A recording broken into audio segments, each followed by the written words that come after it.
நம்ம இன்றைக்கி mini lunch காம்போவில் அப்பள குழம்பு பண்ண போகிறோம். என்னுடைய சப்ஸ்கிரைபர் ஒருத்தர் வந்து மகாலட்சுமி நிவேத் அப்படிங்கிறவா வந்து எனக்கு அப்பள குழம்பு செஞ்சு காட்டுங்கன்னு சொல்லியிருக்கான். எனக்கு ரொம்ப சந்தோஷம். கமெண்ட்ஸில் இந்தமாரி கேட்குறது எனக்கு அதை செஞ்சு காட்டுறதுலாம் ரொம்ப சந்தோஷமாக சந்தோஷமாக இருக்குது. அவள் பார்த்தேன்னா இதை பாருங்க, பார்த்து கமெண்ட்ஸில் சொல்லுங்க. நீங்களும் செஞ்சு பார்த்து எப்படி வந்தது என்னன்னு சொல்லுங்க. இப்போ நான் வந்து நல்லெண்ணெய் விட்டுருக்கேன். நல்லெண்ணெய் விட்டுண்டு கடுகு போட்டுருக்கேன்.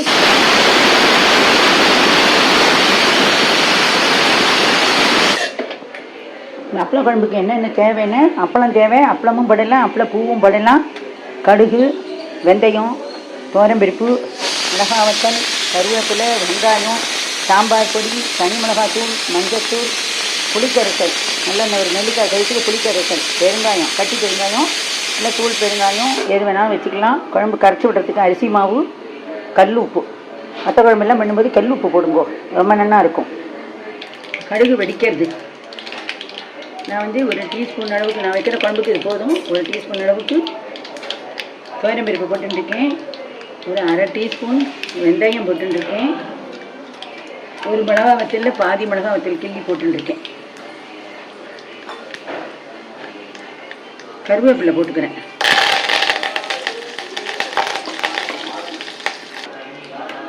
எல்லாம் பொரிஞ்சு பருப்பெல்லாம் பொரிஞ்சு விட்டு கருவேப்பிலை இப்போ வெங்காயத்தை போட்டு நல்லா வதக்கலாம்.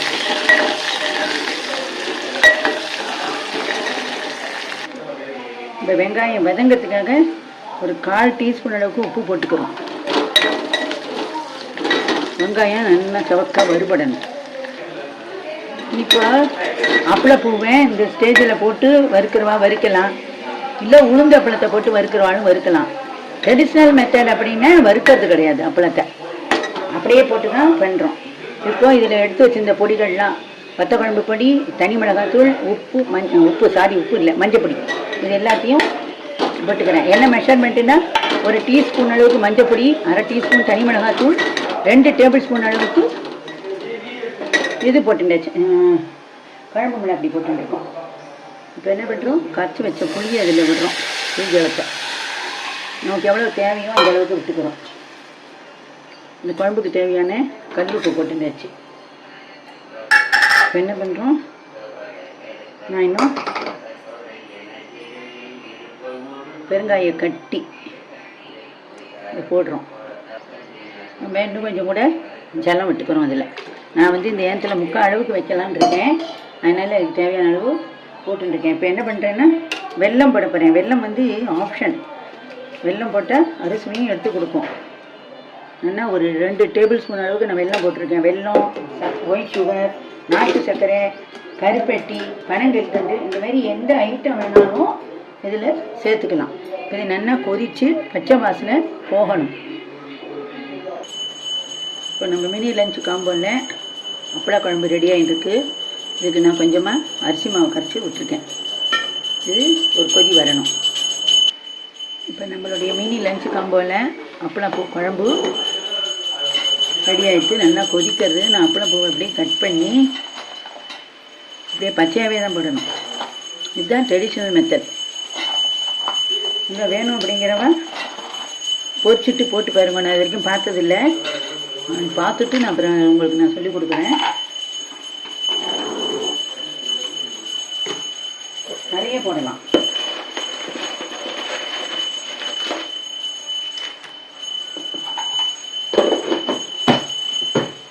இது என்ன ஒரு கொதிக்கும். இப்போ நம்மளுடைய நான் அடுப்பை ஆஃப் பண்ணுறேன்.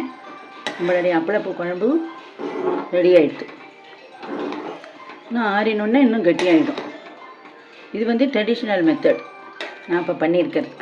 இதுலேயும் நீங்கள் வந்து நான் இப்போ வெங்காயம் போட்டு பண்ணியிருக்கேன். நீங்கள் வெங்காயம் தக்காளி வதக்கி போட்டு பண்ணலாம். நிறைய டிப்ஸு சொல்லிடுறேன் நான். வதக்கி போட்டு பண்ணலாம், இல்லை வெங்காயம் தக்காளி வதக்கி அரைச்சி விட்டு எல்லாம் தாளித்து கொட்டினோடனே இந்த வெங்காயம் தக்காளி வதக்கி இதை அரைச்சி விட்டு பண்ணலாம். இதேமாரி நீங்களும் பண்ணி பாருங்க. நன்றி, வணக்கம்.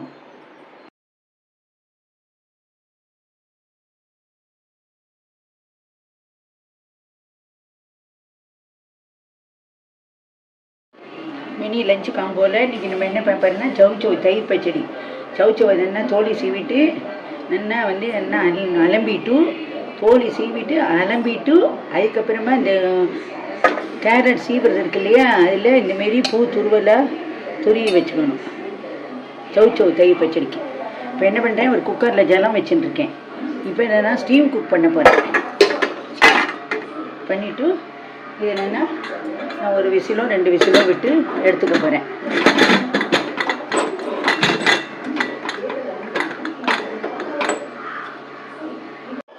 நம்மளுடைய mini lunch combo, Sunday mini lunch. இதில் வந்து தயிர் பச்சடிக்கு சௌச்சௌ வச்சோம் இல்லையா, அது எப்படி வந்திருக்கு என்னங்கிறத பார்க்கலாம்.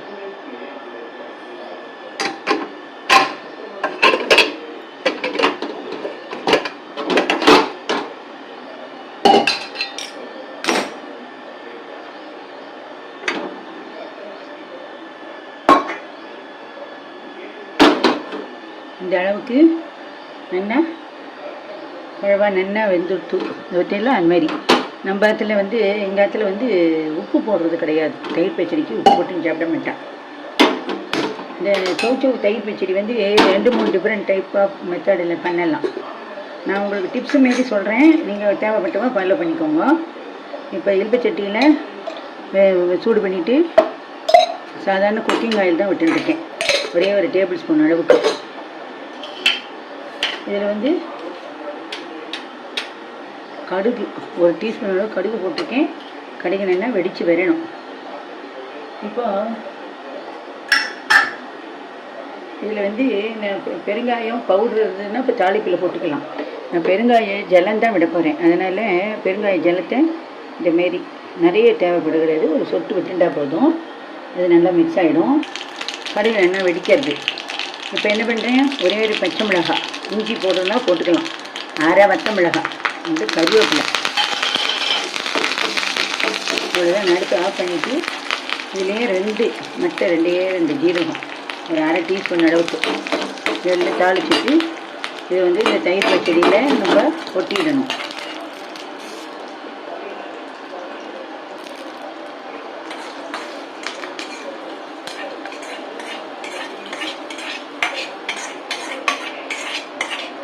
இது நல்லா ஆறணும். ஆறினதுக்கு அப்புறம் தான் இதில் ஜலம் விட முடியும். ஜலங்கிறேன், தயிர் விடணும். நல்லா ஆறி தயிர் விட்டால் தான் நீத்து போகாமல் இருக்கும். தயிர் பச்சடியே நல்லா ஆறணும். இதில் இன்னொரு வேரியேஷன் மெஷன் டிப்ஸு சொன்னேன் இல்லையா, அது நல்லா ஆறினதுக்கு அப்புறம் தயிர் விடுவோம். டிப்ஸு என்ன அப்படின்னு கேட்டேன்னா, தேங்காய், பச்சை மிளகாய், ஜீரகம் இதில் நம்ம போட்டிருக்கோம், பச்சை மிளகாய் போட்டிருக்கோம். இதுமாரி போடாமல் வத்த மிளகாய், தேங்காய், பச்சை மிளகாய், வத்த மிளகாய், ஜீரகம் இதெல்லாம் வந்து நம்ம மிக்சியில் தயிர் விட்டு ஒரு 1/4 டீஸ்பூன் அளவுக்கு தயிர் விட்டு நல்லா அரைச்சி இதில் கொட்டிட்டு அதுக்கப்புறமா ஆறினோடனே தயிர் விட்டு கலந்துக்கிறது. அது ஒரு மெத்தட் இருக்குது, அது ஒரு டேஸ்ட்டாக இருக்கும். எதையுமே அரைச்சி கொட்டாமல் தயிரை மட்டும் விட்டு மிக்ஸ் பண்ணுறது ஒரு மெத்தட் இருக்குது. இதுலேயே தேங்காய், பச்சை மிளகாய், வத்த மிளகாய், ஜீரகம், பெருங்காய பவுடர், கொத்தமல்லி இதை வந்து எல்லாத்தையும் அரைச்சி தயிரில் கலக்கி விட்டுட்டு ஆறினோடனே நல்லா கட்டி தயிரை விட்டு கலக்கி வைக்கிறது ஒரு மெத்தட் இருக்குது. இது ஆறட்டும். சண்டே மினி லஞ்ச் காம்போவில் சௌச்சௌ தயிர் பச்சடிக்கு நம்ம பண்ணி நல்லா ஆறிட்டு இப்போ நம்ம தயிர் விடுறோம். தயிரை விட்டு புளிக்காத தயிர் இருந்தால் புளிக்காத தயிர் விட்டுக்கோங்க, ரொம்ப நல்லா இருக்கும். அவ்வளோதான். ஒரு மிக்சிங் பண்ணிவிட்டு உங்களுக்கு தயிர் போடுன்னா இதோட நிறுத்திடலாம், வேணும்னா இன்னும் கொஞ்சம் கூட விட்டுக்கலாம். நான் வந்து தயிர் அப்படி நமக்கு தெரியாமல் நம்மள அறியாமல் புளிச்சு போயிடுத்து அப்படின்னா என்ன பண்ணலாம் அப்படின்னா, ஒரு டிப்ஸ் என்னென்னா பால் கலந்துக்கலாம். தயிர் ஒரு 2 கரண்டி விட்டுட்டுன்னா பால் ஒரு 2 கரண்டி அதுமாரி விட்டுண்டு அட்ஜஸ்ட் பண்ணிக்கோங்க. இதேமாரி நீங்களும் பண்ணி பாருங்க. நன்றி, வணக்கம்.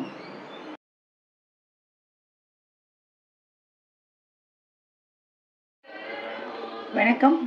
இது நம்ம கிச்சனில் நம்ம இன்றைக்கி என்ன பண்ண போகிறோம்னா, இப்போ குக்கர் அடிச்சுட்டு பேசிட்டு சொல்கிறேன். நம்ம இன்றைக்கி சண்டே மினி லஞ்ச் காம்போ பண்ண போகிறோம். என்ன சமையல் அப்படிங்கிறத நம்ம முன்னாடியே சொல்லிடுறேன். சௌச்சௌ தயிர் பச்சடி, அதுக்கப்புறம் சேனக்கிழங்கு கறி, இந்த அப்பளம், வெங்காயம் இதெல்லாம் போட்டு ஒரு அப்பளக்குழம்பு, சாதம்,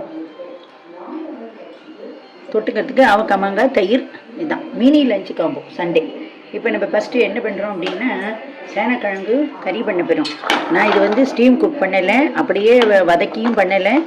நான் வந்து ஒரே ஒரு விசில் ஜலம் விட்டு உப்பு மஞ்சப்பொடியெல்லாம் போட்டு வேக விட்டு நான் எடுத்துக்க போகிறேன். இப்போ இதில் வந்து காய் போட்டுருக்கேன், கல் உப்பு போட்டுருக்கேன். நல்லா இதில் இப்போ போடும்போது கையில் உப்பு போட்டால் பிடிச்சின்னு விடும். அப்புறம் பத்தாத்துக்கு வேணால் கொஞ்சம் நம்ம போட்டுக்கலாம். இப்போ மஞ்சள் பொடி போட்டுருக்கேன். மஞ்சள் பொடியா இந்த கிழங்க தோல்வியெல்லாம் சீவிட்டு நல்லா 2-3 வாட்டி 4-5 வாட்டி நல்லா அலம்பணும், மண் போக அலம்பி இதுக்கு முழுகிற அளவுக்கு ஜலம் விட்டு நான் வேக வைக்க போகிறேன். அப்புறம் வடிகட்டிட்டு அதுக்கப்புறம் மாரி நான் சொன்ன இந்த மாரி மெத்தடை பண்ணி இது பண்ணணும். ஒரே ஒரு விசில், நான் டேரெக்டாக வைக்கிறதுனால ஒரு விசில் தான் விட போகிறேன். இப்போ இந்தமாரி இது வந்து இந்த சேனக்கிழங்கு வந்து சில பேருக்கு ஒத்துக்காது, அரிக்கும். எனக்கு கூட என் கை அரிக்கும். என்னால் இதை வந்து தோலை சீவி நறுக்கினா கை பயங்கரமாக பிடுங்க ஆரம்பிச்சிடும். அதுமாரி பிடுங்குறவ என்ன பண்ணணும் அப்படின்னா, அரிக்கிறவ கை அரிப்பு தாங்க முடியலைங்கிறவ என்ன பண்ணணும்னா, இதெல்லாம் நறுக்கி முடிச்சுட்டு கையில் நல்லெண்ணெய் தடவிண்டு இல்லை விளக்கெண்ணெய் தடவின்ட்டு நல்லா பிசு பிசுன்னு தடவிண்டு யாரையாவது ஒருத்தரை விட்டு மேலே உப்பு கை நிறைய சால்ட் உப்பை தூவ சொல்லிவிட்டு 2 கையும் போட்டு தேய்ச்சல்னா அந்த அரிப்பு விட்டுடும்.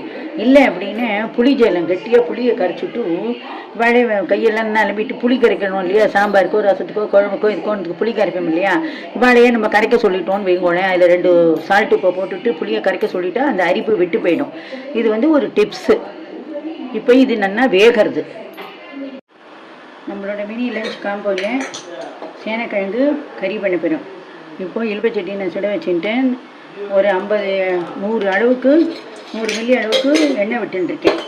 தேவை அப்படின்னு நீங்கள் அப்புறமா பார்த்துட்டு விட்டுக்கோங்க. இப்போ இதுக்கு நான் நல்லா ஒரு டேபிள் ஸ்பூன் அளவுக்கு கடுகு போட்டுருக்கேன். ஒரு டேபிள் ஸ்பூன் அளவுக்கு உடச்சி உளுத்தம்பருப்பு போட்டுருக்கேன். கருவேப்பிலை இருந்தால் போட்டுக்கோங்க. பெருங்காய பவுடரும் பெருங்காய ஜலம் விட்டுக்கோங்க. இப்போ நல்லா உளுத்தம்பருப்பு செவந்துருக்கும். கருவேப்பிலை இல்லை நான் போடலை, பெருங்காய பவுடர் போட்டுருக்கேன்.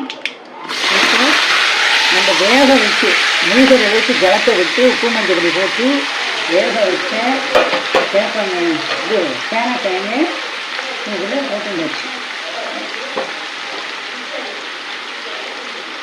உங்களுக்கு கறி வந்து உதிராக வேணும் அப்படின்னு நினைக்கிறவா ஒரே விசிலில் எடுத்துருங்க.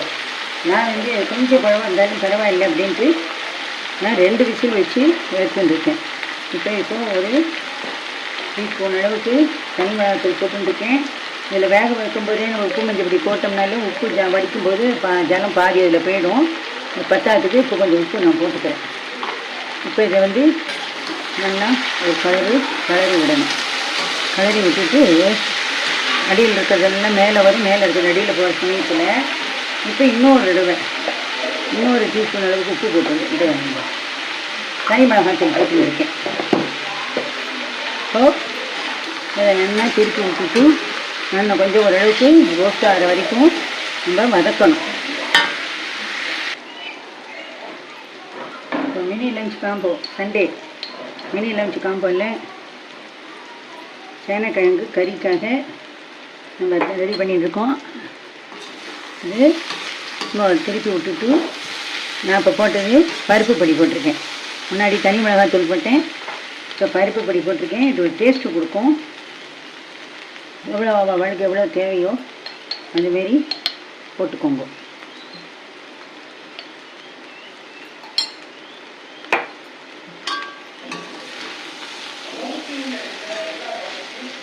இது நல்லா கொஞ்சம் நல்லா வதங்கட்டும். தட்டு போட்டு மூடி வைப்போம்.